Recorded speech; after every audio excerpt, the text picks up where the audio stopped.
Hai, kembali lagi bersama saya Imelda Triputri Neti, NIM 1703030031, mahasiswa semester 7, kelas A, jurusan Sosiologi, Fakultas Ilmu Sosial dan Ilmu Politik, Universitas Nusa Cendana Kupang. Terima kasih untuk kesempatan yang diberikan kepada saya. Di video kali ini saya membahas tentang kapitalisasi dan monetisasi COVID-19. Baik, bagian 1, pengertian COVID-19. Coronavirus adalah kumpulan virus yang bisa menginfeksi sistem pernapasan.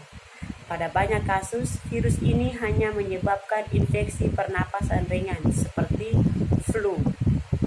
Namun virus ini juga bisa menyebabkan infeksi pernapasan berat seperti infeksi paru-paru atau pneumonia. 2. Gejala virus corona COVID-19. Gejala awal infeksi virus corona atau COVID-19 bisa menyerupai gejala flu, yaitu demam, pilek, batuk kering, sakit tenggorokan, dan sakit kepala. Setelah itu, gejala dapat hilang dan sembuh atau malah memberat. Penderita dengan gejala yang berat bisa mengalami demam tinggi, batuk berdahak, bahkan berdarah, sesak napas, dan nyeri dada. Secara umum, ada 3 gejala umum yang bisa menandakan seseorang terinfeksi virus corona, yaitu demam, suhu tubuh di atas 38 derajat Celcius. Batuk kering, sesak napas. Ada beberapa gejala lain yang juga bisa muncul pada infeksi virus corona meskipun lebih jarang, yaitu diare, sakit kepala, konjungtivitis, hilangnya kemampuan mengecap rasa atau mencium bau, ruam di kulit. 3. Penyebab virus corona COVID-19. Infeksi virus corona atau COVID-19 disebabkan oleh coronavirus, yaitu kelompok virus yang menginfeksi sistem pernapasan. Pada sebagian besar kasus, coronavirus hanya menyebabkan infeksi pernapasan ringan sampai sedang seperti flu. Ada dugaan bahwa virus corona awalnya ditularkan dari hewan ke manusia, namun kemudian diketahui bahwa virus corona juga menular dari manusia ke manusia. Seseorang dapat tertular COVID-19 melalui berbagai cara, yaitu 1. Tidak sengaja menghirup percikan ludah yang keluar saat menderita COVID-19 batuk atau bersin. 2. Memegang mulut atau hidung tanpa mencuci tangan terlebih dulu setelah menyentuh benda yang terkena cipratan ludah penderita COVID-19. 3. Kontak jarak dekat dengan penderita COVID-19. Virus corona dapat menginfeksi siapa saja, tetapi efeknya akan lebih berbahaya atau bahkan fatal bila terjadi pada orang lanjut usia, ibu hamil, orang yang memiliki penyakit tertentu, perokok, atau orang yang daya tahan tubuhnya lemah, misalnya pada penderita kanker. 4. Benarkah COVID-19 hanya flu biasa dan hasil rekayasa untuk cari untung? Akun Facebook Ais Umi Misha Terapi membagikan sebuah tulisan panjang yang berisi klaim bahwa COVID-19 hanyalah flu biasa yang ringan dalam tulisan yang diunggah pada 25 Mei 2020 itu. Diklaim pula bahwa COVID-19 merupakan hasil rekayasa untuk mencari keuntungan. Penyembuhan COVID-19 pun diklaim tidak jauh berbeda dengan penyembuhan flu pada umumnya. Tulisan itu diawali dengan kalimat yang menyebut tenaga medis hanyalah korban penipuan. Pandemi COVID-19 pun dianggap sebagai rekayasa.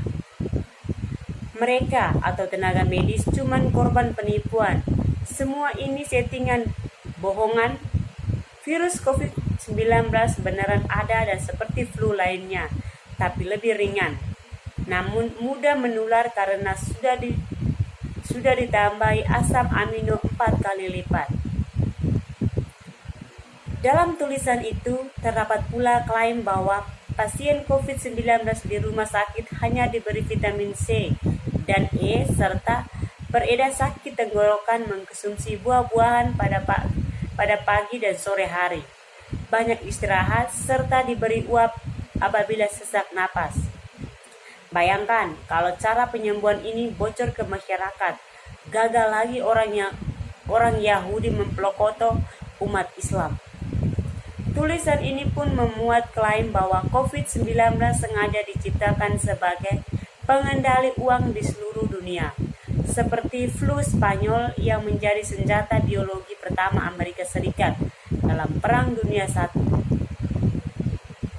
Hingga artikel ini dimuat, unggahan tersebut telah dibagikan lebih dari 1.300 kali dan dikomentari lebih dari 700 kali. 5. Ternyata biaya satu pasien COVID-19 yang harus dibayar dengan 105 hingga 231 juta. Belakangan ini juga masyarakat dikejutkan dengan pernyataan Kepala Staf Kepresiden atau KSP Jenderal Muldoko. Pernyataan Muldoko terkait rumah sakit yang mengcovidkan pasien demi mengeruk keuangan negara. Ia lalu meminta rumah sakit untuk tidak sembarangan memvonis semua pasien yang wafat disebabkan oleh penyakit COVID-19. Untuk itu, Muldoko mengaku pemerintah akan membuat definisi ulang kematian akibat COVID-19. Kini setiap ada pasien yang meninggal di rumah sakit, dokter harus memberikan catatan data kematian.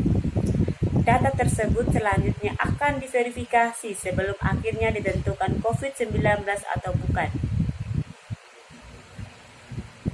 Minusnya, penerapan sistem itu akan menimbulkan keterlambatan data angka kematian.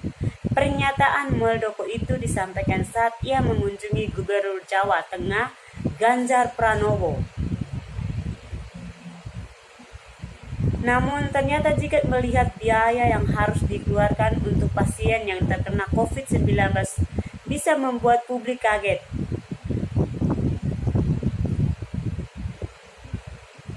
6. Rumah sakit dituding jadikan COVID-19 sebagai lahan bisnis. Video yang diklaim sebagai bukti rumah sakit menjadikan virus corona atau COVID-19 sebagai lahan bisnis berbeda di media sosial. Informasi tersebut terkait tim medis dengan modus memvonis pasien terkait COVID-19 yang diunggah akun Facebook Andi Baso Riyadi Mapasule pada 2 Juni 2020. Berikut narasi selengkapnya.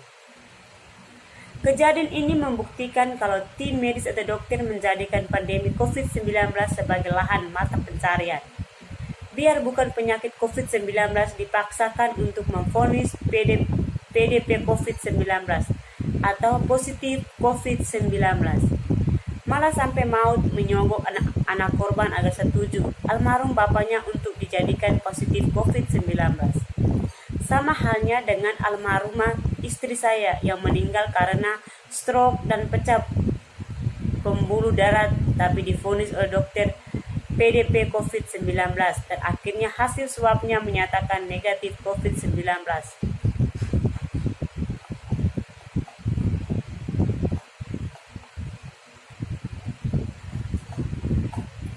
7. Soal klaim dana COVID di rumah sakit.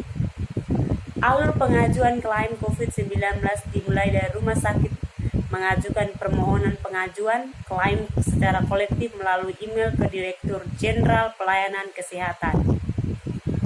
Direktur Pelayanan Kesehatan rujukan Kementerian Kesehatan ditembuskan ke BPJS Kesehatan untuk diverifikasi dan Dinas Kesehatan. 8. Kesimpulan.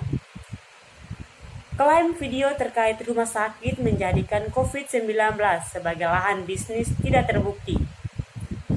Buktinya video tersebut adalah protes salah satu keluarga pasien terhadap pelayanan rumah sakit sebab diduga menyogok keluarga pasien yang sudah meninggal agar mau ditetapkan sebagai pasien COVID-19. Namun, dugaan tersebut tidak terbukti. Jangan mudah percaya dan cek setiap informasi yang kalian dapatkan. Pastikan itu berasal dari sumber terpercaya, sehingga bisa dipertanggungjawabkan kebenarannya. Sekian dari saya, jangan lupa ditonton, di like, dan di subscribe. Terima kasih.